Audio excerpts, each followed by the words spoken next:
Isang pinagpalang araw sa inyong lahat. Tayo po'y magninilay sa salita ng Diyos.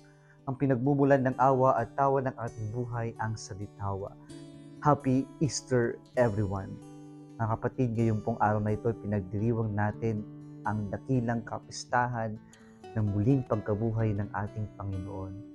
Ito ang climax ng ating pananampalataya. Ayon nga kay San Pablo, kapag hindi muling nabuhay ang Panginoon, ang pananampalataya natin ay walang saysay. Pwede na tayong mumuwi kasi wala namang pong silbi yung ating pananampalataya kay Jesus kung siya po ay hindi muling nabuhay.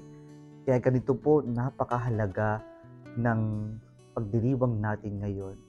Ito na ang tumuldok, ito na yung climax, summit ng ating pananampalataya na si Jesus ay buhay, si Jesus ay muling nabuhay mula sa patay. Mga kapatid, ang ating pong pagdiriwang, ang muling pagkabuhay ng Panginoon ay masasabi nating climax din ng kanyang Pesak o Paska o yung kanyang Passover. So ang muling pagkabuhay ay yung Passover ng Panginoon. Yung unang Passover ng Panginoon ay yung ang Diyos natin ay nagkatawang tao.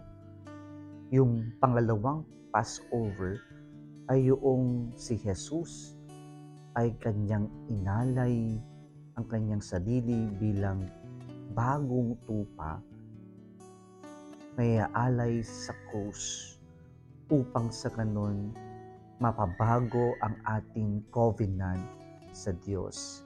And so this is the once and for all sacrifice that sealed our covenant with God the Father, with the Blessed Trinity. And now we can see the resurrection of Jesus as also a Pesak or Paska o Passover is keeping all over. And this is now the Passover of Jesus from death to resurrection. At ano po para sa atin itong transition ng Panginoon, yung Passover ng Panginoon from death to life, from death to resurrection. Unang-una po mga kapatid, what is the significance then of the resurrection for us? Una, ang unang transition dito, the resurrection for us is a transition from darkness to light. When sin entered in us, in humanity, then we experience darkness. Naging madilim ang buhay natin, naging malungkot ang buhay natin.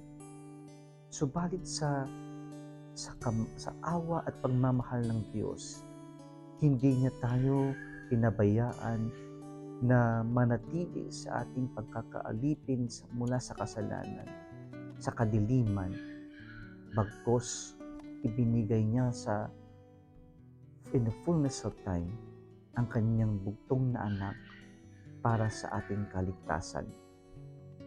At ito yung epekto ngayon ng muling pagkabuhay ng Panginoon. Mula sa kadiliman, nagkaroon tayo ng liwanag. Kaya si Jesus ang ating liwanag. Siya bilang liwanag ang nagbigay meaning sa buhay natin. Nagkaroon ng kabuluhan ang ating buhay. Nagkaroon ng kabuluhan ang ating paglalakbay. At dahil maraming uncertainty sa paglalakbay, si Jesus bilang ilaw ang siyang naging ating gabay sa ating paglalakbay. And so, Easter for us is a Passover from darkness to light. Pangalawa po, Easter for us is a Passover He transitioned from despair to hope. Kung makikita natin ang kwento ng mga alagad, hindi lang naman sila naging taksil, pero sila din ay nawalan ng pag-asa nang makita nila ang kanilang maestro, ang kanilang Panginoon, ang ating Panginoon ay pinahirapan at namatay sa krus. Para bang lahat ng pinanghahawakan nila ay biglang naglaho, biglang gumuho. And so, the experience of the disciples is also our own experience, that sometimes in our life we experience so much despair that we feel there is no hope, there is no tomorrow in our life. And so the resurrection of Jesus gives us hope in life, like Jesus, who experienced all the pains of physical, psychological, emotional, and all of this were experienced by Jesus. And He conquered all these things that make people despair by rising from the dead.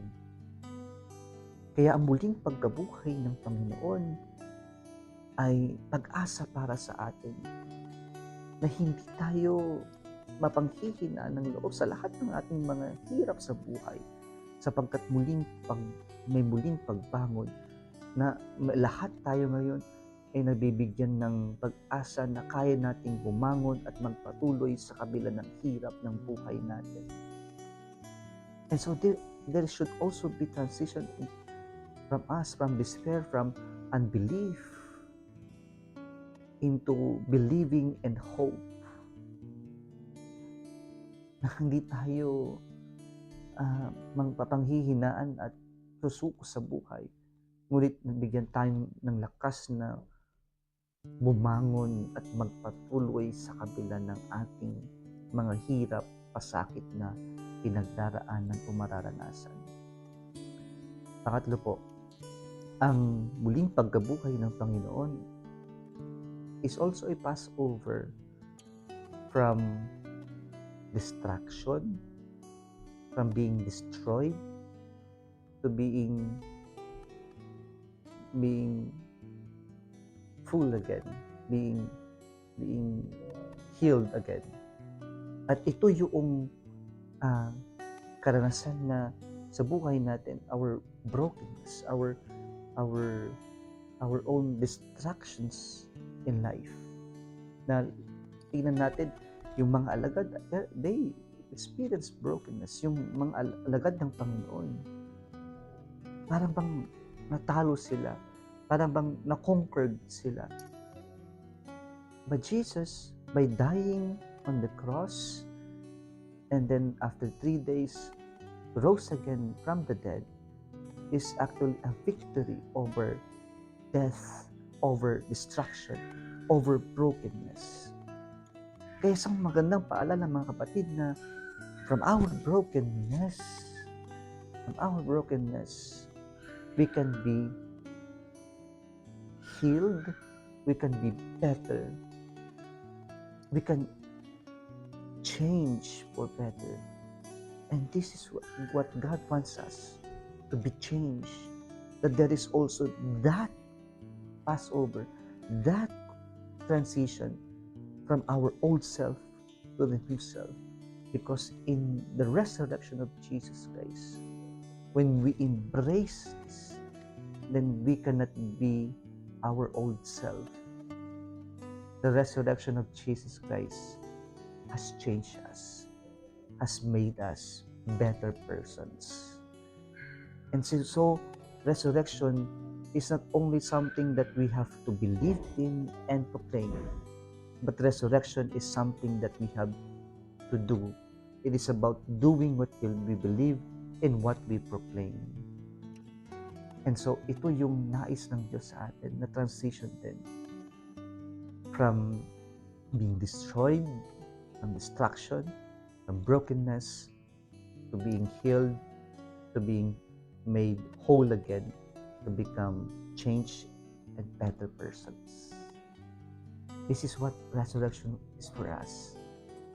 Sana po ito yung ating yakapin, ito yung ating paniwalaan, ito yung ating ipahayag.